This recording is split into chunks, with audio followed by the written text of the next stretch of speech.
Hello lovely people, welcome back to another book chat. So today I'm going to be talking about a terribly well-known author who is also one of my favourite authors, which is Terry Pratchett.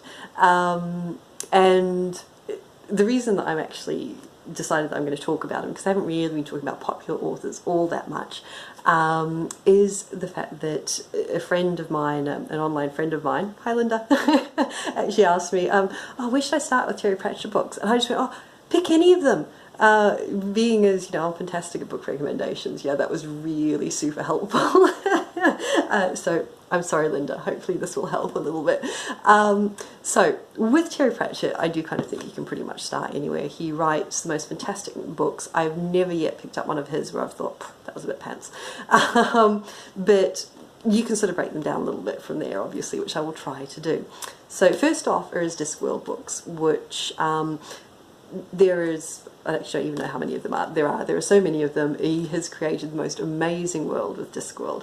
And I actually did most of my Discworld reading when I was in my teens. And as a teenager, I sort of read them, went, yeah, you know, they're great, they're fun, they're cool, but I'm really into horror, so pass me some more Clive Barker or Stephen King or James Herbert, whoever I was into at the time. And it's been really interesting coming back to them as an adult, and I'm slowly sort of rereading my way through them bit by bit as I pick them up around the place. And it's interesting how you can read them at 3 different levels pretty much. So you've got what I did as a teenager, which was like, yeah, these are fun, he's got a great imagination, this is really cool. And then where I'm reading them now, which is where you start seeing all the social commentary that's going on there, all the talk about spirituality and religion and politics, and there's so much, and you can read it at so many different levels, and none of which stops it being just a fantastic romp. You know, these are great stories which are very well written. They have got great characters in them, and yes, they tackle all sorts of big issues, but you almost don't notice it until you slow down a little bit and read it a little bit more carefully, and I think that's actually a very clever way to do it, because no one likes to be preached to.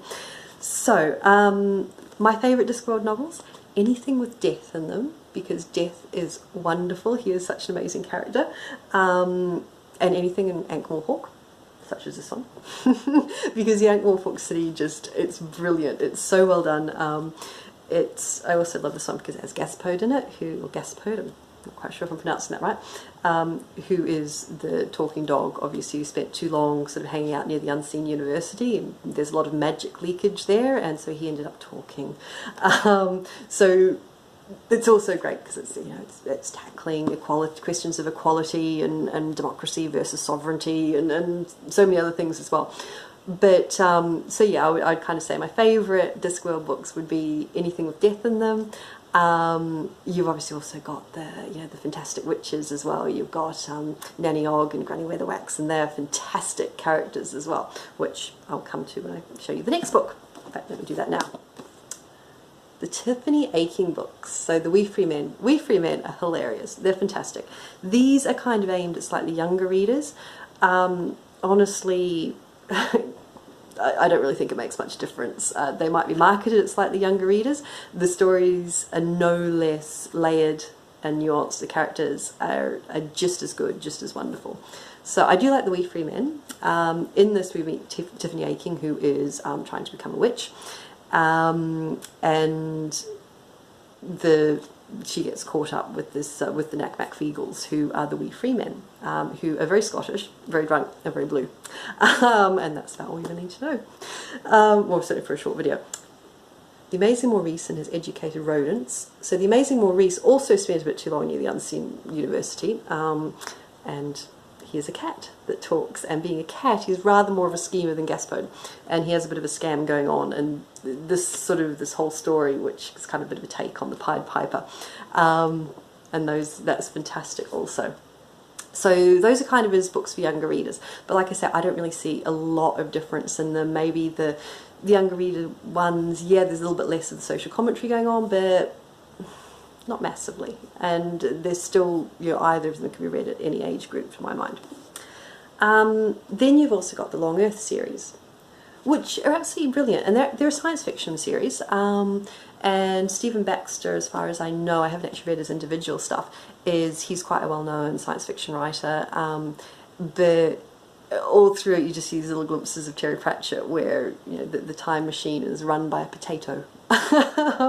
And they're beautifully well written books, and it took me, it was quite interesting. I read the first one and I kind of finished and went, oh, that was, you know, that was a good book, that was a good read. And then I actually stopped and thought about it, and I was like, wow, actually no, hang on, that was fantastic, because again, there was all this other stuff going on that it took a little while to sink in almost. So, Linda, here's my advice if you would like to start with any of them. For the complete all-out romp, go with, like I say, lots of different levels. Go with any of the Discworld novels because they are fantastic. They don't have to be read in order, but my favourites, anything with death in it.